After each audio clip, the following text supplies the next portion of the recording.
La figure du nationalisme corse Alain Orsoni a été assassiné alors qu'il assistait à l'enterrement de sa mère. Ce lundi 12 janvier, aux alentours de 16h30, le militant nationaliste corse Alain Orsoni s'écroule, touché au thorax par une balle unique, alors qu'il vient d'enterrer sa mère dans le village familial de Vero, en Corse du Sud. Il ne survit pas au tir, malgré l'intervention des secours. D'après les premiers éléments fournis par le procureur de la ville d'Ajaccio, il s'agit d'un tir de longue distance de plusieurs centaines de mètres. Une enquête a été ouverte, notamment pour meurtre en bande organisée.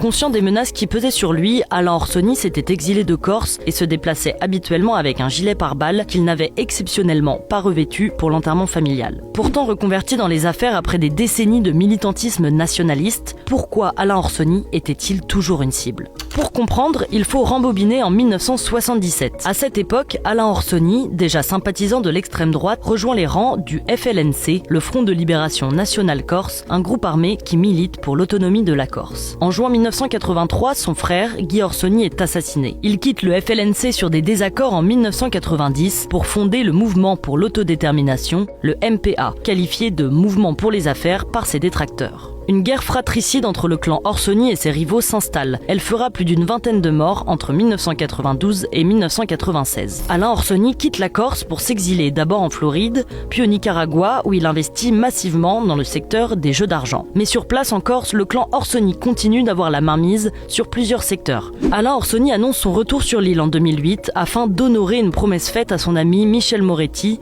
ex-membre du MPA et président de l'AC Ajaccio, de veiller sur le club. Cette année-là, Alain Orsoni échappe de justesse à une tentative d'assassinat. Aux commandes, c'est la bande concurrente du Petit Bar, un groupe criminel organisé, héritier du parrain de Corse du Sud, Jean-Jérôme Colonna. Le Petit Bar fait du clan Orsoni sa cible numéro 1.